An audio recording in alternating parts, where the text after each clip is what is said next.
balik nang Lajuli. Mlaku-mlaku wayah sore ana wong wedok mlayu abang klambine. Diuber wong jare ngotel tempe bareng tak cekel dadak bojoku dhewe. Waduh duh aku cek isine.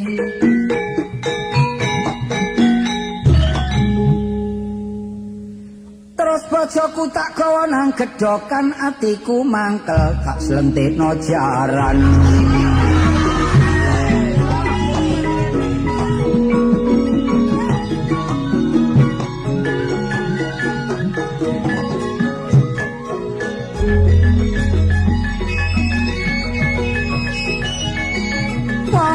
Ojo lali barek Gusti kang maha kuwasa yo padha manembah cok dilakana alehna.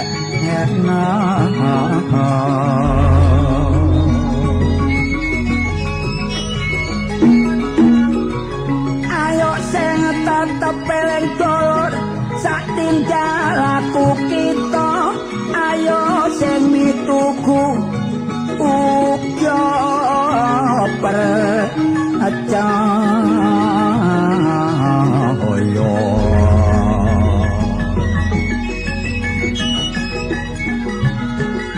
Sing dijaluk ayo saling menyintai sak padha padane saling manggur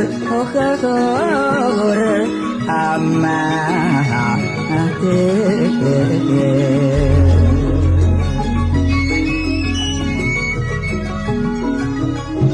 Meningkatkan sikap tenggang rasa ojo sampai lali nilai-nilai kemanusiaan ayo dijunjung hati.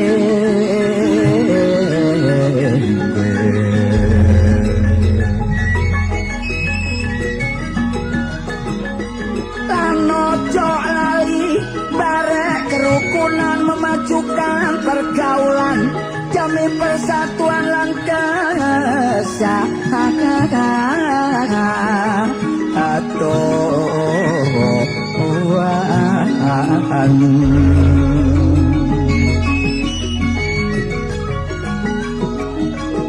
Mula wong urip duwe nono rasa rela berkorban demi kepentingan nusa lan bangsa iku dadi kewajiban.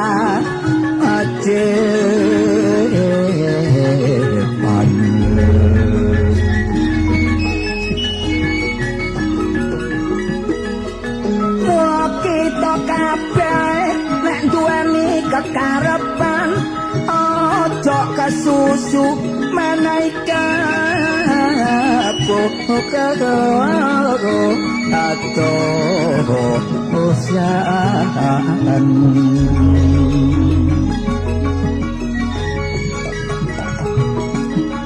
Ayo podo musyawarah diliputi semangat kekeluargaan nek wis podo mufakat baru kita leksan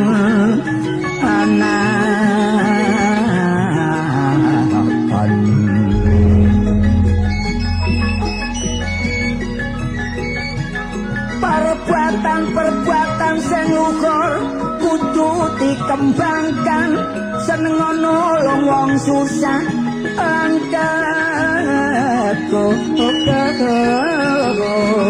arahan.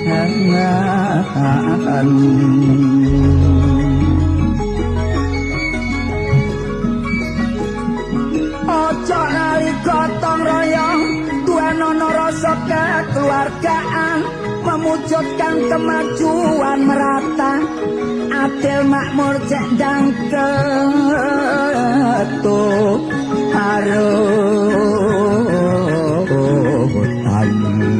Aku dhewe dulur gak gelem kari saben dina ya lari iki tandes Kupang terus nang Gunung Sari mandek no jalan Diponegoro aku nginep sewengi tepat turis toko luar negeri aku ngomong good morning my name is Kartili follow me because I have a lot of money you know this pabrik kulit belongs to me yo tak pikir dulur iku turis teko Inggris aku takon what you name is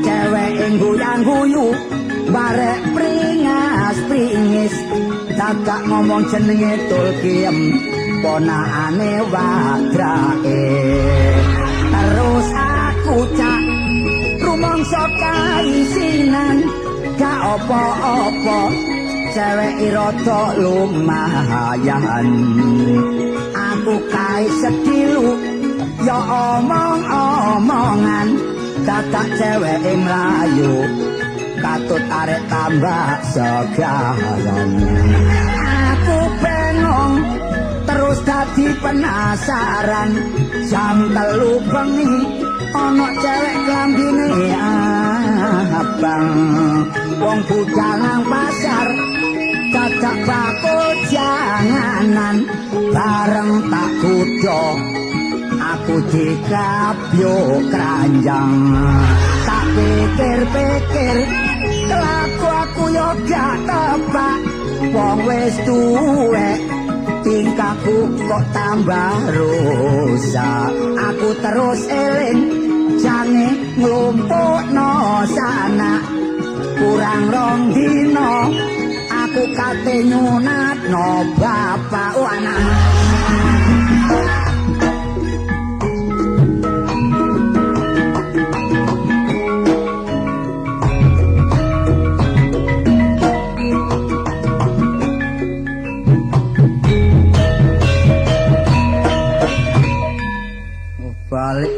balik nang ngarep maneh iki. Lah iya. Dasar awak pancen iya cek apese. Iya kota pandir. Tepak malam ya dina jamu awake timbang turu sore-sore dengke cewek ngideki jempe.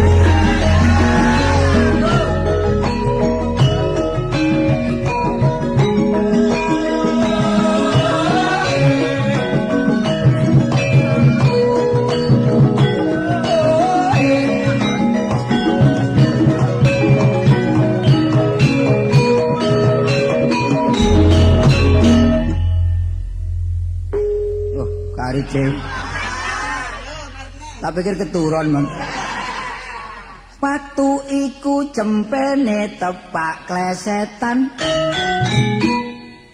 kaidaan kate iyo kayal-kayal mbak-mbek mancal-mancal aku ditombol jepaplak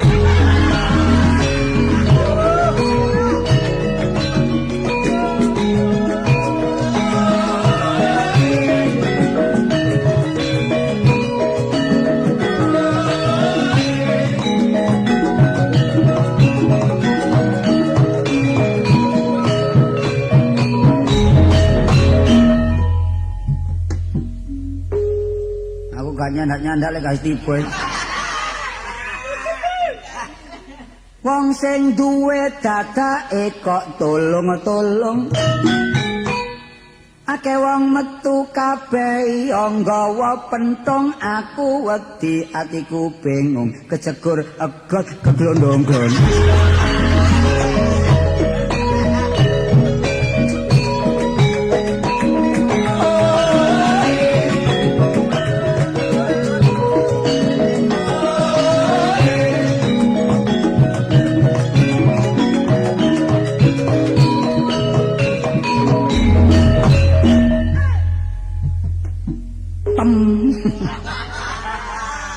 Katik peteng watu iku gak ketok uwong. Aku wedi ndrosupno wite lompong suwe-suwe aku keturun dikrikiti tikus ton. Kira-kira jam 1 bengi aku ngadep rasaku wis sepi. Dadak ana sing ngonani aku mlayu nobrok bangatemi. Guyu sebab wis ngerti jare kapo aku gak mari-mari dijak mlebu omah tanpa dipateni wong sing ngoper supaya gak ngerti terus aku yo ditakoni tak critani aku dituturi jalukku apa aku ditari tak warah ngelak dadak aku disusoni yo painten ketiban jendela namung semanten kidungan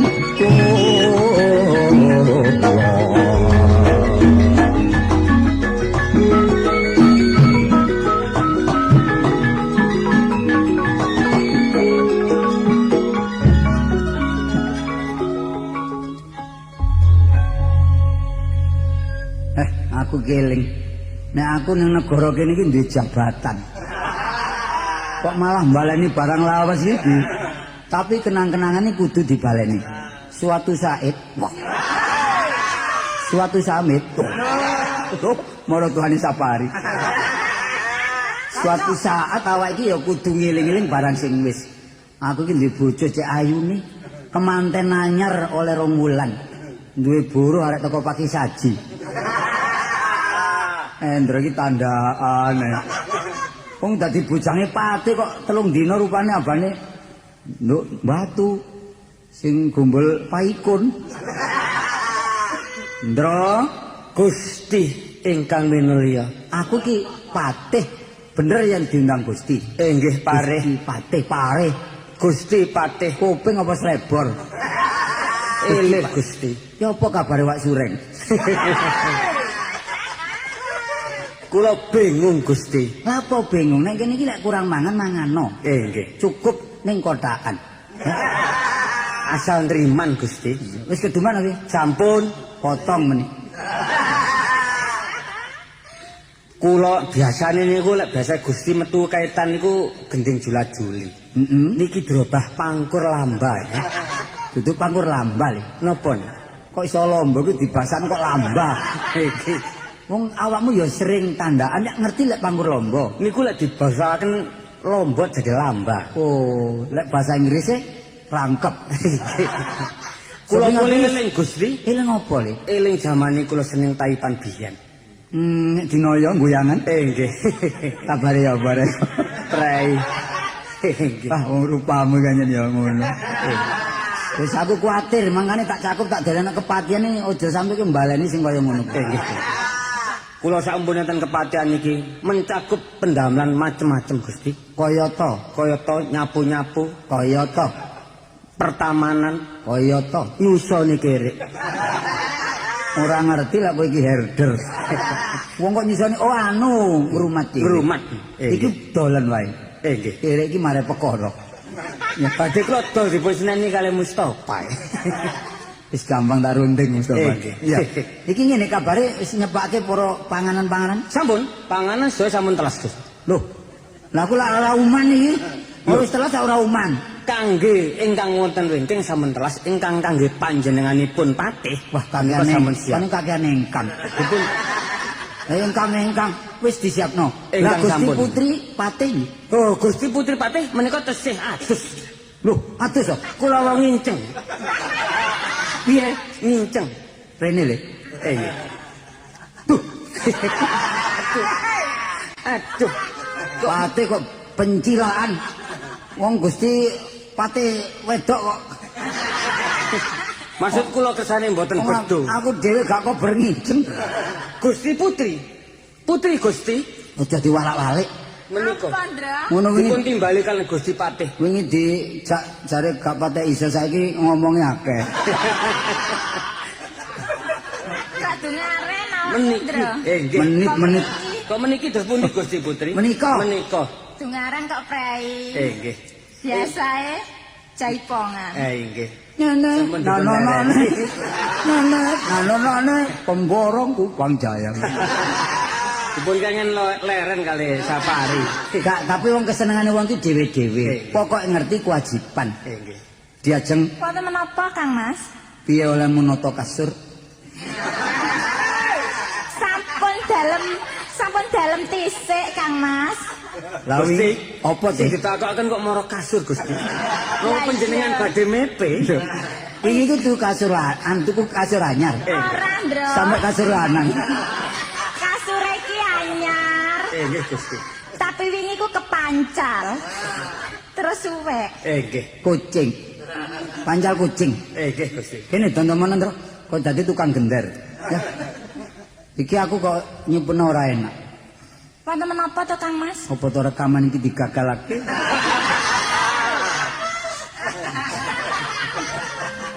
Saendra yo dadi buruh ya ora tau ngekek pandangan pendapat.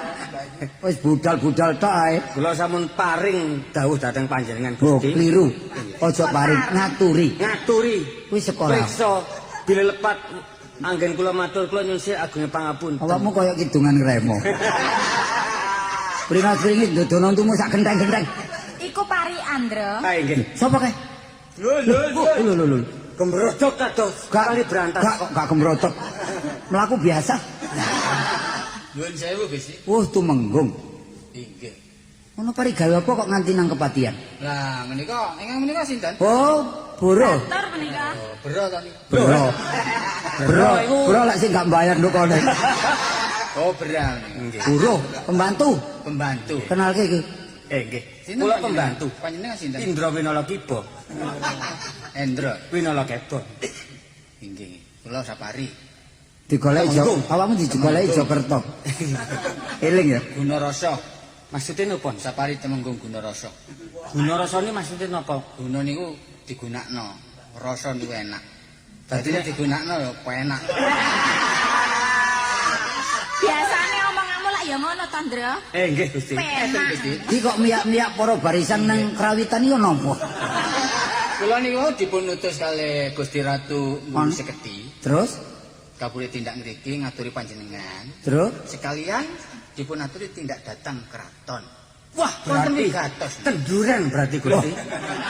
Mboten genduran, Napa temenggung? bancaan. Wah, iku Duka kula mboten semerepet Gusti. dadi semrepet iki aku. Oh, mboten semerepet. Dadi aku ditimbali nang kraton. Inggih. Dina iki dikon sowan nang kraton. Nggih sak menika. Loh, Sak menika. wis temenggung kok pating pecotot terus. Sak menika. Ini, Bro. Nggih, Gusti. Awakmu melu apa nang omah? Nun, Melu nang omah. kula nderek mawon. Nang Awit ngono. ngeten, kula njagi keselamatan panjenengan. Inggih. Mangke menawa panjenengan badhe dipun uda paripsa, kula badhe mendel Kok mawon. uda? Napa? Ya ora udah wong celonoan. Uda wong iki celonoan kok. Ruda. Oh nggih. Wah, Udah kari Udah. keso. ora Niku jaran. ora tau gabungan karo Pak Sis kowe. Aku dhewe bingung kok. Wis diajeng Kados pundi, Kang? ning Mas? dalmae, ya. Lah menika nek napa-napa perlu nyarter mawon. Lah kowe nggawa apa? Ngojek niku. Temenggung kok ngojek iki. Nah, nek ngojek monggo ditumpaki tiyang tiga kados dateng petung rata, Gusti. Ndra. Dalem. Ngojek itu mpake wong telu. Nggih. Lah aku tiba ndi? Aja melu. Lampune. Lampu. Gusti wonten ngajeng Endra wonten tengah-tengah. Nah. Kula panjenengan wonten wingkingipun Endra. Lajeng. Kula nyetut njebul. Wah, Gusti temenggung niki keren itu. Lho, goncengan sekawan wonten napa-napa ta? Lho Gusti putih disetut dadine ya napa niku. Ndra karo temenggung kok padha ae. Wis ngene Ndra aja eling-eling barang sing wis kependhem. Nggih. Perkara ngompre wong telu biyen. Nggih. Iku urusan sik Sejarah. jeblok ya. Wis diajeng karya ning kepatihan, aku tak tindak nang kraton. Ya. Inggih nderekaken. Temenggung. Kang Mas. Endra, ayo melu. Oi. Wis karya sulamet.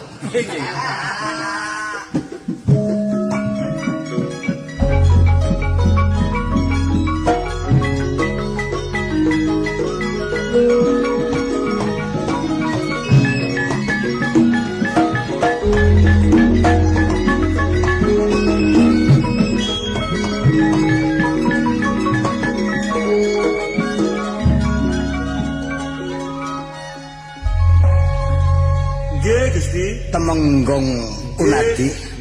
Aku urung wungu isih lorek. Isih turu. Kok kowe wis tekan ning kraton apa kowe iku bakti karo aku tenan? Mboten ngaten tok Gusti. Iya. Nggih kalih bakti. Bakti dhateng Gusti. Iya to. Nggih ngawula dhateng Gusti. Sebalike aku mentolo karo kowe. Lah kok apik temen. Maksudnya aku kudu ngrupeni kang keluarga. Ya, Kula sampean dadosaken napa Gusti? lho kowe kan ya Temenggung uga. Padha wayang air. Ya kabeh wayang kabeh ya. Kok dadono manuk. Manuk pakane gak sedeng ngono kok sedeng. Aja akeh sing merebuk. Rene aku ki ratu sebujangan. Ya toh, ora duwe bojo, ora apa-apa. Ning gurung duwe jodoh. Kok kaset Gusti? Iya tak kaset meh. Gusti menika umuripun pinten? Aku 58. Dadi rabi 6 tahun mungkin aku wis rematik. Pun kuwates. Iya. Wonten kula. Kula nika sampun juluk Temenggung. Oh, iya. Temenggung Kunadi Sop. Mandraguna. Oh, tunggale Mandra Kedurus. Oh, mboten. Iya. Mandra Trika. Lah aku ratu Yohan. Oh, suarane serak. Oh. Ratu ora tau leren aku. Bengi ngelutus aku. Serak-serak basa. Iya. Iki aku ngutus Temenggung sing siji jenenge sing Saripah Sapari, tak utus tak kono kepatian. Roh kepatian. Dereng Gusti. Sandungi pulo. Nuwun Gusti. Sapa iki? Kula.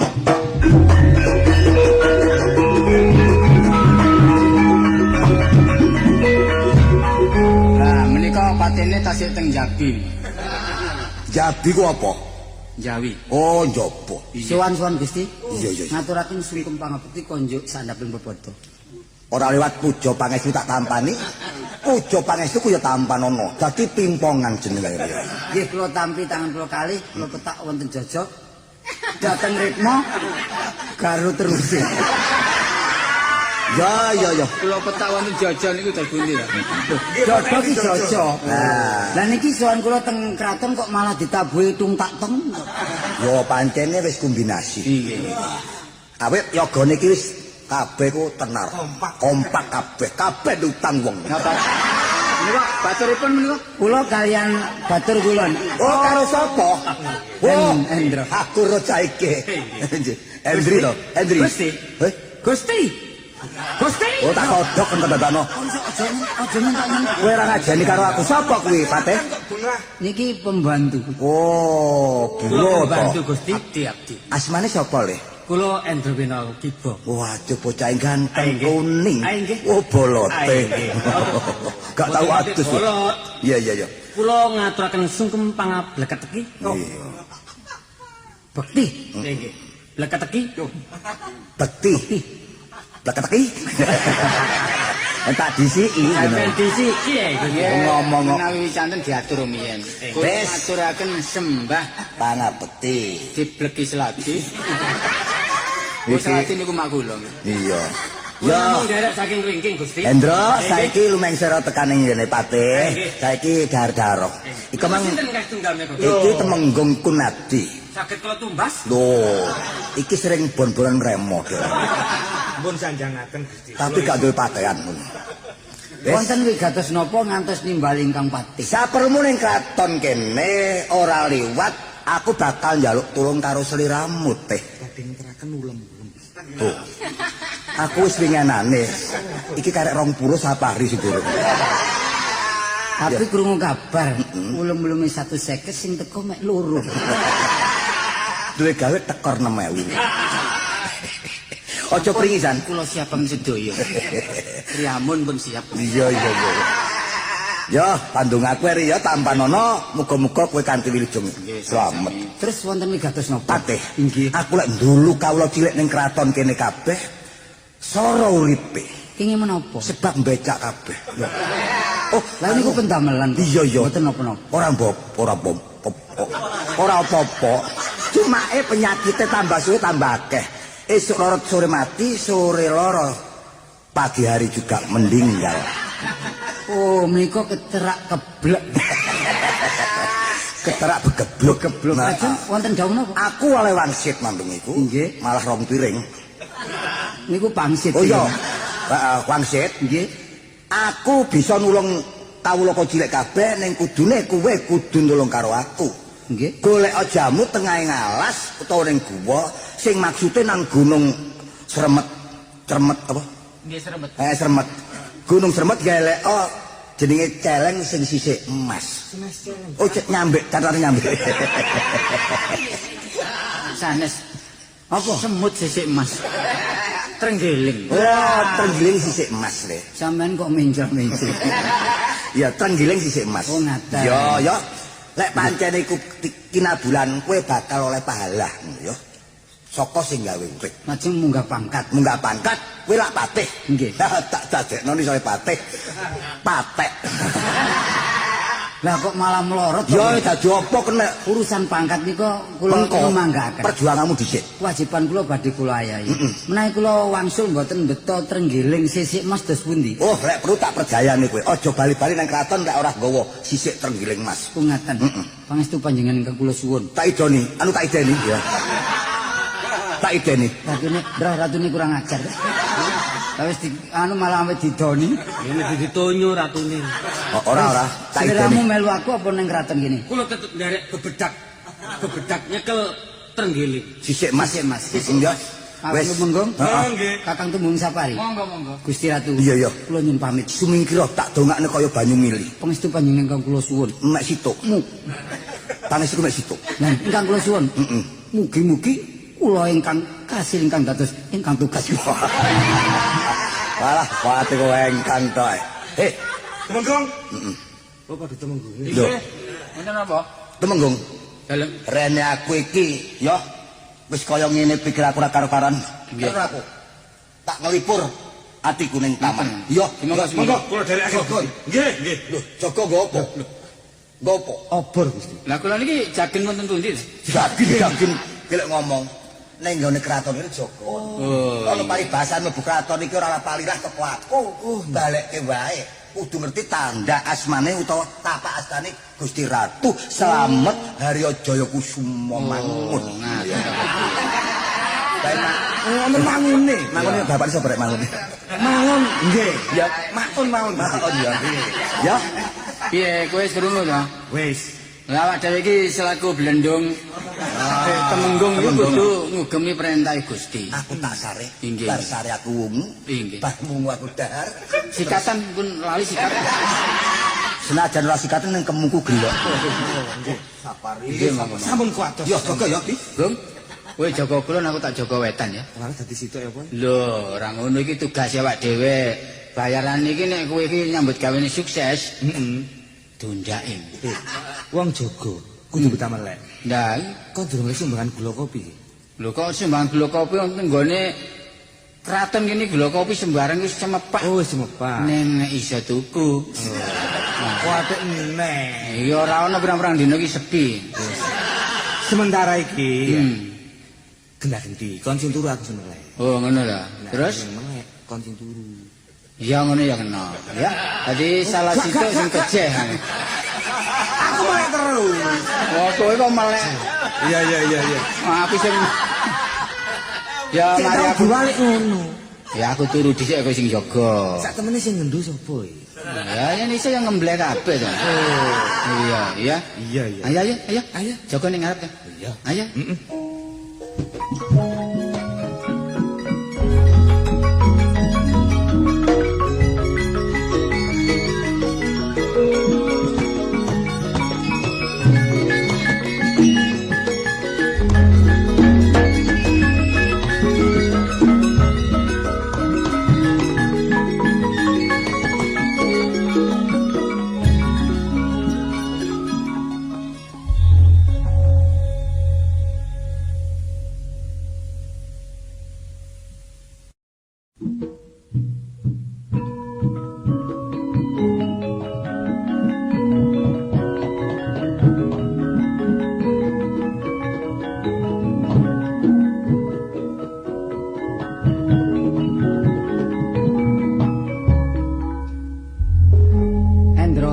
Nggih, Gusti. Bot-bote ngabdi karo negara. Nggih. Wong ngisor yen diutus wong dhuwur iki kudu sandika dawet. Lho, klentu. Sandika angsle. Patuh niku lho Gusti. Dawuh. Lah nggih patuh.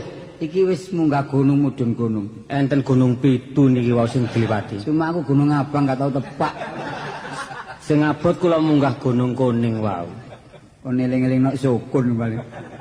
Iki ngene awakmu aja bali-bali yen ora entuk trenggiling sing wulune Emas. Wau enten trenggiling. Wau enten trenggiling, tapi mboten ulu emas. Wulu apa? Wulu pecel. Iku jenenge trenggiling wis dipecel iki. Kok panganane iki mang gendinge apa to? Niki wae gending pesisiran Surabaya. Eling-eling aku sik dadi Joko Sampang. Kula nate gending niku singen nalika dadi Joko Tole. Iki lak Joko-Jokoan. Tapi mben iki gawe Joko Tarub. Gusti, kula ningali panjenengan saken Gusti. Lesu Napa mboten udang di balik batu? wah, aku ya krungu. Ucapan ngono kuwi tau krungu. Udang di balik batu. Maksudnya napa niku? Ya takon karo Pak Guru. Ana maksud sing ora genah. Tapi wong ratu iki oleh dawuh oleh wangsit. Ratu iku mesti temen. Tapi lek ningali wangsit rong piring kaya mamang lho. Wangsit kok rong piring. Iku mau sing tepak meleset. Ratu ini gak genah kadang-kadang bener kadang-kadang menclek. Wis ngene ayo padha dilakoni sebab wong yen diutus ya iku lho. Rasane niki gitok kula kaya gulu. Iki sapa numpak sepeda motor? Oh alah anakku. Kok kaya cempe kecepit. Jane aku ngerti nak. Aku jane ngono eyangmu sendiri. Niki ten tengah alas kok enten swara bahasa Indonesia. Biyen iku kuliah iki. Kon lak Kartolo karo Endro. Inggih Mbak kok sumerep Mbak. Lho, mang lak wis kok kandhani. Cocok wau lak pun sepelan. Wah wong iki gak genah. Lah enten tengah alas salah napa Mbak sampean kok mboten wangsul? Ngene lho nak tolo. Jane aku iki wong enek didulu lan iso dulu. Sing artine aku iki ana swara gak ro rupa. Gak ana rupa. Ngerti ya maksude? Iki sing ana swara gak ana rupa iku radio. Kon gak ngerti dudu. Napa Mbak? Kadang-kadang aku yo nyusup nduk wetenge wong. Berarti niki rempelon. Tua-tua kurang ajar. Kacine napa Mbak nggih? Aku ngerti tujuanmu kon mlaku sampai anjo kene. Nggih kula diutus kare ratune Mbak. Iya. Kengken madosi trenggiling sing wulune emas. Sing sak mestine kon iki duduk wong elek. Soale kon gak onteng-ontengan.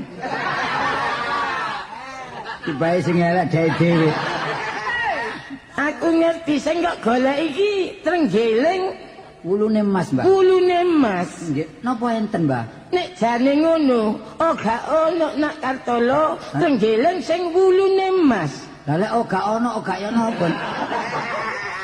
Lah nek kon kepengin trenggiling sing ana wulune emas, Nggih. iki tanpa nono. Napa niki? Iki trenggiling cuma duduk emas. Napa?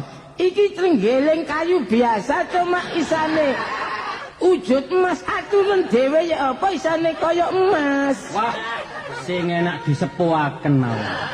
Awure ya dicet. Lah niki napa wonten trenggiling wulu emas niki napa wonten apa mboten, Mbah? Ya gak ono. Lek Cang dibalik batu. iya bener kon, bareng bener kok getno ae, Ndro. Wah, lek ngono awakmu ki apa pas kita ya? Ro niku. Wis ya aku mau iso ngekeki wasit sing kaya ngono iku. Wasit niku bal-balan, Mbah. Wasit sing ngatur bal-balan wasit. Oh, iku. Wangsit. Wangsit. Lah ya wangsit. Oh, sampean wasit. Oh, wong wangsit kok wasit. Wis aku tak balik. Niki Mbah sangu, Mbah. Gak usah piro sih, piro? 200. 200 apa? Ewu. Oh nek ngono usah. Wis ya tak balik Nggih, Mbah, aku. ngaten pangestine kula suwun. Loh. Wis. Hilang. Oh, nemplek lawang. Sampean tumona. Apa? Ana wong sedik moto duwiken. Bukan ana wong ngono ya butuh dhuwit, Ndra. Sangoni gelem ae. Ndra, nek koyo ngene aku curiga karo Gusti Ratu. Nek Trenggiling Wulu Mas ku gak ono dawuh Mbah iki. Ayo saiki ya Trenggiling iki dicet. Ngerti apa enggak? Ngoten. Ditegesno ya apa karepe Ingkang Ratu.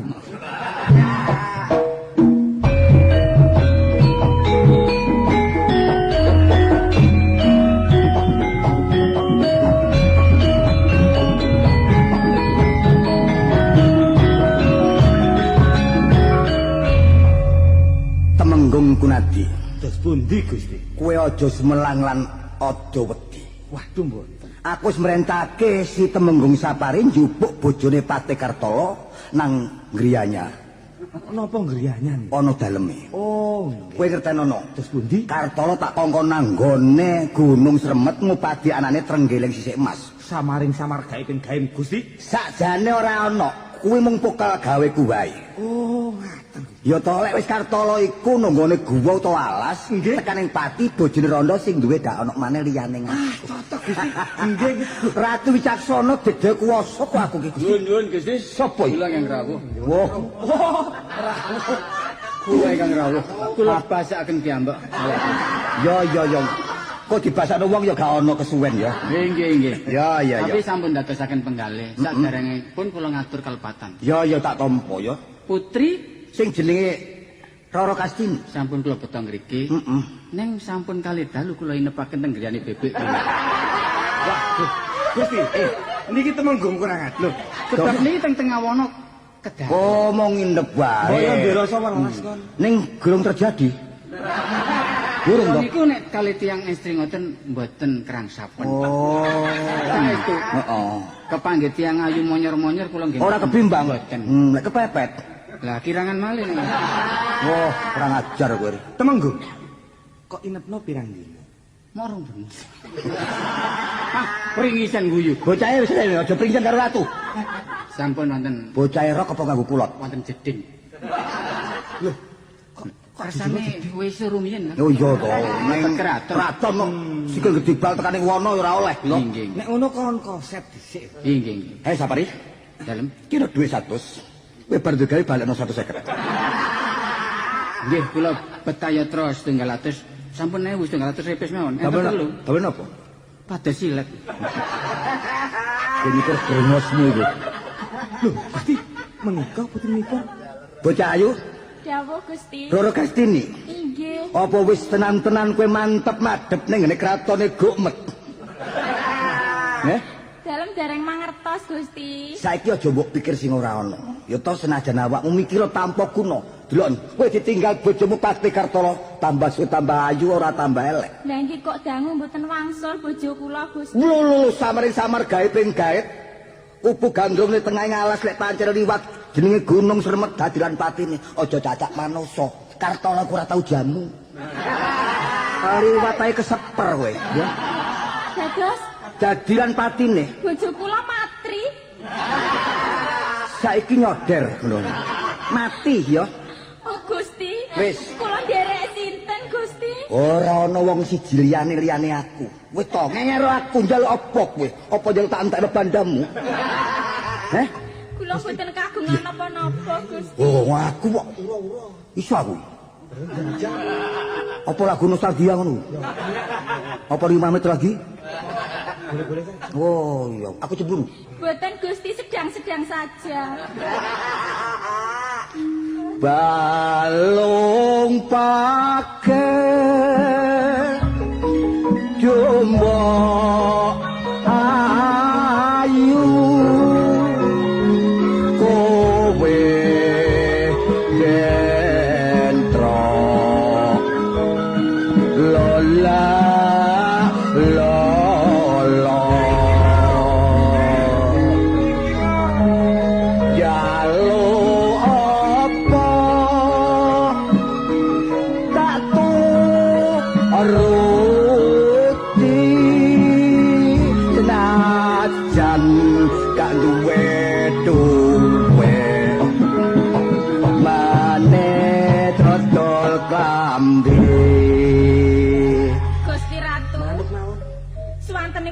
blender. Kek jaman wis kenal kowe tak cedek ide mancal kowe arep budak enak tak awak Gusti Ratu. Terus pundi. bareng aku gandrung bakul blek numpuk Menipun sae Gusti Ratu. yo ngene rong dina ngapalno aku ora duwe gending Menika wau kok kados Hansip Baris. Kunadi kowe ora usah nang kene tuku rokok kowe Mediun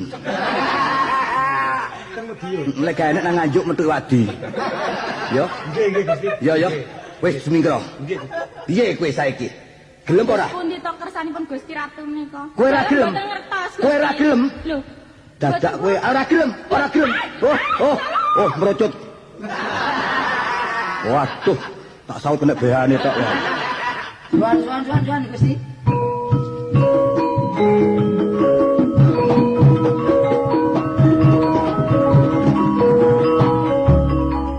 loh tak wis padake kaya si Patih Kartolo Nggih Gusti.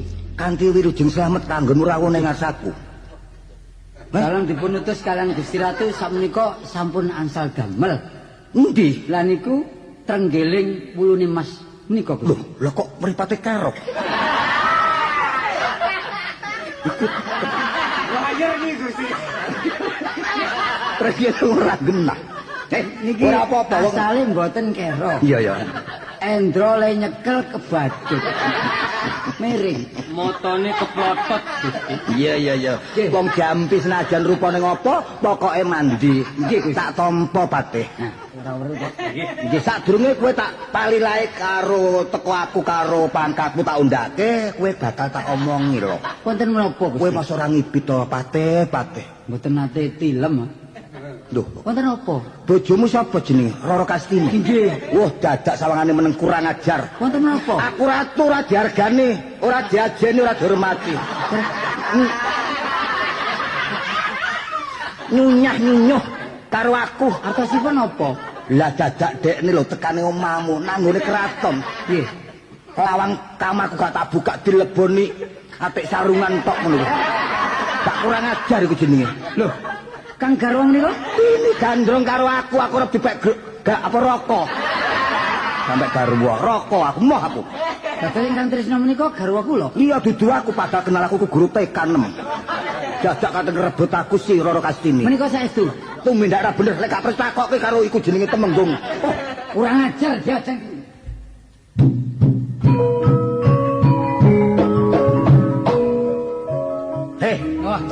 Temenggung sabari karo si Gunadi saiki Kartolo wis padha budal ngajar sing wedok perbuatan gak bener Mboten urung dipejahi. ayo padha ndeleng Teng pundi Gusti? yo nang gone Kartolo kono kepatihan gak ndek kendaraan ayo gendong-gendongan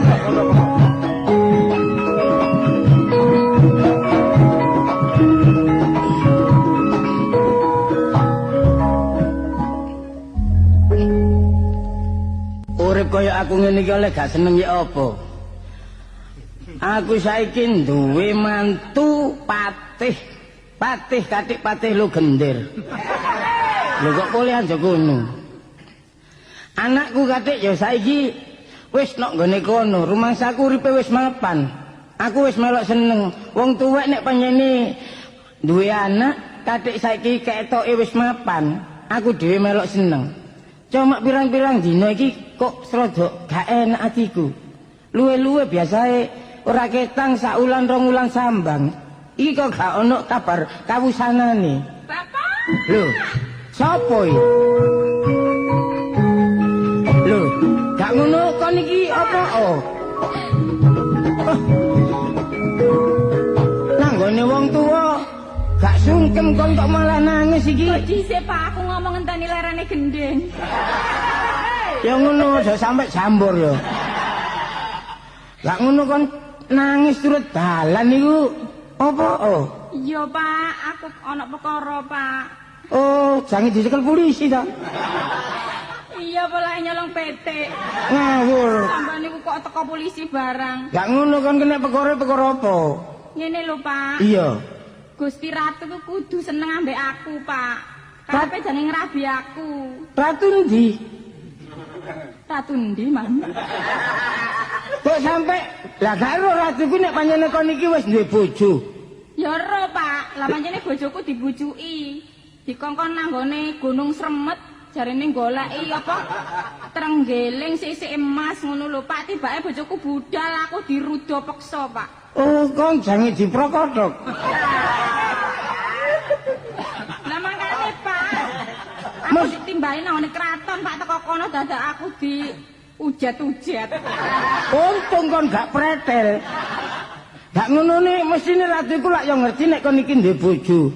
Ratu kok ana ratu sing colo bareng. Ya mestine ngerti, Pak. Tapi ya mbuh wong seneng ambek aku iku terus aku mlayu iki mau, Pak. Wah, nyasa nek kadek ana ratu gelem grabak ngono wis. Dadi ratu meneh wisan. Apa tibake, Pak? Iku ngono pancene wong gak patek bener. Sampeyan wani, Pak, ambek ratune? Sak piro sing ratune? Sak piro? Oh, nek kono cilik ya, Pak. Oh, cilik. Heeh. Tak dadekne glepung. Wani aku. Wani. Wani. Kupinge ombo. Kupinge ambo. Ambo cilik kupingku. Oh, ombo. Ombo kono, Pak. Wah, gak wani mbek ni. Mergo kalah tengen. Lah aku terus njaluk tolong sapa, Pak, nek sampean gak wani, Pak? Wis gak, wong aku elek-elek wong tuamu. Nek kon sampe ana kejadian sing kaya ngono aku kudu bertanggung jawab. Nah, Nek gak tanggung jawab kok kane ngoyo. Saiki go ndi ratune? sampean iku medenteng temen ta? Lho, metenteng tapi suwe-suwe kempes. Sampean niku Pak.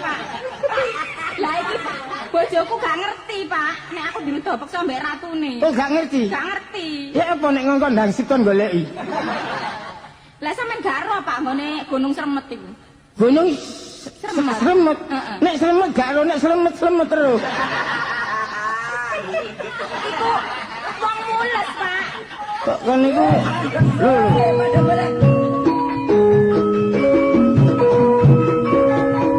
Sabar Gusti. Sabar Gusti. Ya aku ngerti. Sabar Gusti. Duh, maratuwa kula ngaturaken kelepatan. Ngomong apa aku? Sampeyan niku lho diaturi lepet. Oh, ya kan nggawa nang nguri kono. Oh, jane iki cara Jawane kasarane njaluk sepuro. Nggih, kula nyuwun pangapunten menawi wonten kelepatan Oh, kula. sungkem. Sungkem kula konjuk. Ya gak apa-apa, njaluk sungkem saiki gak apa-apa. Surya ya wis gak usah. Sampeyan madhep teng kula ta, Pak? Lah rumah sama aku madhep nang ndukur lak bapak pocong aku. Niki sinten? Iki maratuwaku. Omong ngono. Anaknya ayu. Apa? Bapaknya kok Semar. Semar tapi lak jek gagal. Wong kok dilokno kaya Semar. Iku sapa? Pembantu kula. Kula buruwe. Oh, Boro. Lha terus sing ngedusi anak sampean kula. Lah apa anakku kok dusi iku? Niku nyepak-nyepakaken niku lho, Pak. Oh, nek nyepaki oleh, tapi aja kon dusi. Nggih. Kon nek katik ngedusi gak kene anggon. Wong ngedusi kere ya kok gawa. Ya kebancut, Pak. Masa sampai kerek bareng. Dirike niku sing tresno kali kula ngoten lho. Untung kok kerek kece. Dadi kok gawa ndelereng ae. Gak ngono. Iki apa bojomu moro-moro nangis? Ngeten, Pak. Iya. Kula wonten kepatan nyuwun pangapunten. Kula badhe wonten urusan kali bojo kula. Iya, iya. Nggih, nek wonten kekasaran kula nyuwun pangapunten. Heeh. Diajeng. Nggih, Kang Mas. Terus karepmu iki piye? Tak tinggal diutus karo Gusti Ratu malah awakmu menyang kraton kok kudu seneng karo ratune. Terus karepmu ya apa, Oh, Kang Mas. Menika lepat, Kang Mas. Sanes kula ingkang remen ning Gusti Ratu piyambak ingkang ruda peksa kelan kula, Kang Mas. Apa bener? Inggih saestu, Kang Mas. Wis omong ora tak percaya mong. Lho. Gak ngono. Kon kok loro ngantem anakku. Salahe apa? Sing ngantem sinten wong bokongku dhewe lho. Aku jane ya wis seru tapi tak gawe ngono. Sampean kudu eling udang di balik batu. Oh ngono ta? Nggih. Tapi gak percaya. Apa sebabe adoh teko kepatihan nganti kraton. Yen pancene gak karepane bojoku seneng karo ratine. Wis to. Ora mungkin. Kok ora mungkin, ora mungkin. Ora mungkin ya ora mungkin. Saestu panjenengan tindak dateng Gunung Sremet menika kula diruda peksa kelan Gusti Ratu Kang Mas. Wis ora percaya. Lho Kang. Nah blek bokong maneh. Wis ngene. Aku iki izin. Yen bojone patih nganti nglamak kepengin dirabi ratu iki izin. Berarti wong wedok ora ngajeni wong lanang. Kowe bakal tak percayani. Lho. Terus pun kita Kang Mas. Aku tega karo kowe. Kula mboten lepat saestu kok Kang Mas. Kudu mati sebab kowe isin-isin aku, Pak ya apa Pak mati ya Pak? Lho wong jenenge anak nek kon dipateni aku ya gak mentolo. Ngono lho, pengarane anak. Cok, sepuro entah wong ngono teh. Pak, jenengan kok teh cok ya napa iki? Kan gak ono eleke wong kon iki mantuku luwih tuwa aku. Wis saiki ngene. Wekas mopo, ndudukno kebeneranmu. Nek awakmu bersih utawa ora? Didono nak. Saestu panjenengan badhe merjayani kula Kang Mas. Heeh. Inggih saderenge kula pejah Kang Mas, kula badhe pasang diri. Apa? Menika wonten toya. Heeh. Ono Kula mboten mentala ndelok Banyak. bapak niki. Sampe nek kajenge mati mboten perlu ten Wonogiri Gusti. Wonten diri ku Solo, Ndra. Pasang diri. pasang diri, pasang tenger ngono lho. Terus Bapak sampean kok janten mburi kula asuwe, Mas. Jandra, wis jange kelangan aku. Aja diploro bapakku. wis pasang girine piye? Menika wonten toya Kang Mas. Banyu putih. Inggih. Terus Campurono dawet.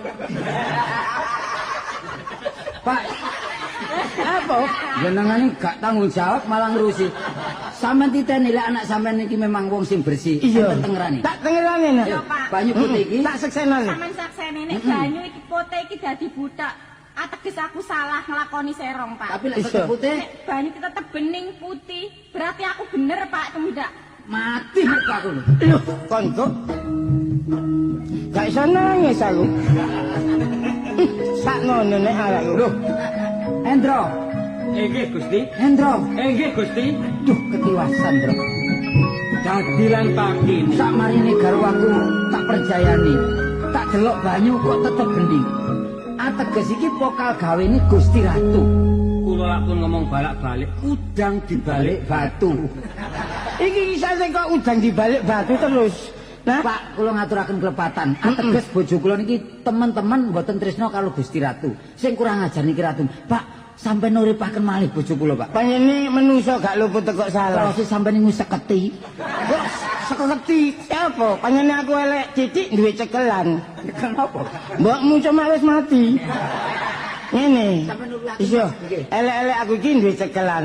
Kadek bojomu iku ya gurung westine mati cek sak jabane pasti. Mboten kenging pusaka kesababan sampun pecah. Kesababan. Kesababan. Wong aku kesababan katut lelep ngene. Ya nak, kasini. Kon durung wayahe mati, Nak. Urip. Lho, Kok kaya wong obat. Uripe kaya wong obat. Grutuk. apa iku mau abane, Pak? Arek pelayon.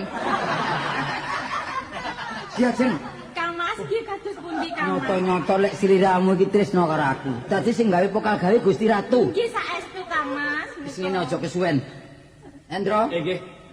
Kanjeng Papa. Halo Papa iki sirahe bodak iki. Ncik niku ncik. Pun pangestu panjenengan kula suwun, kula tak teng kraton. Kula abrak-abrike Prabu Slamet. Iya, Nak.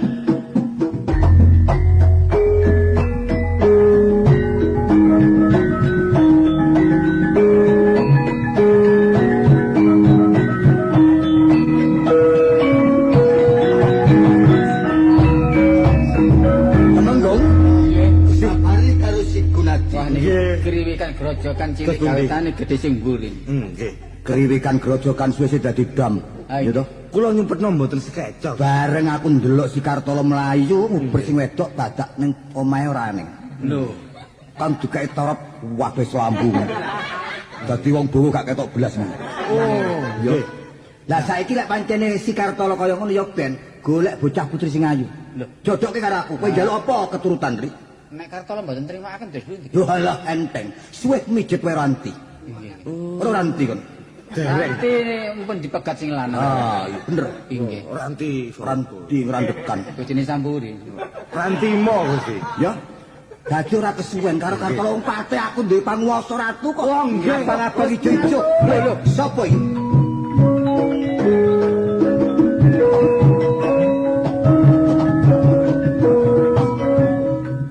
Para tumenggung kabeh. Aja wedi. Yen critane kowe iki mbelani wong bener aja wedi. Wong salah aja dibelani. Tak jabel basaku. Oh, jabel gak apa-apa basae. Tak pen. Kono, situ edang mikir. Kono digone ku nagi kok. Niki Gusti.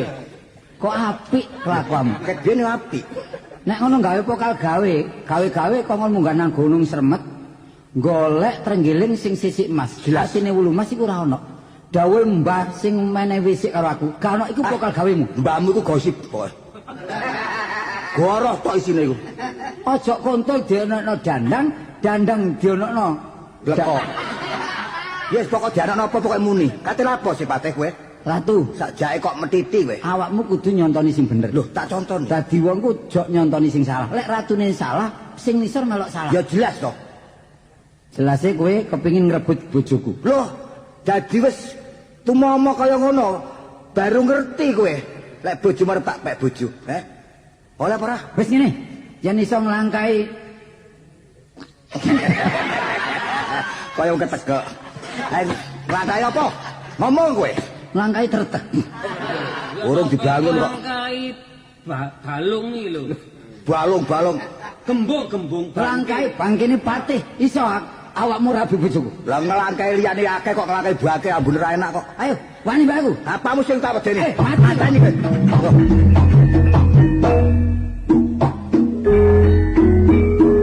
Hei, ayo, woi. Ayo. Iku perang cara apa sih menurut? Ayo. Kok kaya ketok kayu modelnya? Ratu, ayo bukan dadamu. Loh, pateni kan. Durung. Durung mancep. Wis keri tetok kon niku lho. Oh, kok iso. Pecah Gusti. Iya, mati aku. Nek sampean pecah kula tak war-war. Iki mang sing mburi aku rada bingung aku. Soale kan skenarione gak cocok. Ono wong adek-adek kok. Ceritane mati ngono bisa. Ono wong adek-adek kok. Mati. Adek-adek. Lah, kan iki apa sih? Napa, Pak? Nak dina iki aku enggak ada damel iku. Oh, gak ngerti apa. Kan iki lali ta. Loh, sampean Lho. Iya. Loh, dina niki Dina iki kok nggo kene iki apa sih kelumpuan. lho tarawe napa? Lho ngene bawa tabuhane bak. Pon kena tamu ta? Wis. Lho iya. Lagi krawintane sing mlumpuk mriki. Lho kok jangan kerono kok mbek proto. Lho iya kok. Ceritane dereng dadi ya, Pak. Ceritane durung dadi sing keliru Kok kok. mbok kono ae. Lho, Wis jam piro iki? waduh iya. Jam 11:30 jen. Kowe iki apa sih? Kok kono para esuk malian ri kawur kon niku. Lho adol iki. Ngoten nggih. Wong ceritane dereng dadi tugel mawon nggih. Lho, Separuh. ya sembarang kok sakit-sakit wis. Iya, sampean dingek. Lho, aku gak gelem dingin nek gawe bareng kon. Bareng. Iya. Slamet Apa? Kak Bari. Heeh. Punadi. Sapari. Mas Hendro, kabeh. Kabeh krawitane. Iya. Saiki trek iku bane mbledos rek. Ya terus gamelane. Enake, gamelan wis nduk kono sono. Iya, gamelane Sing duwe gawe kono nduk ngarep awake nduk mburi. Nah. Ayo maraton. Wah.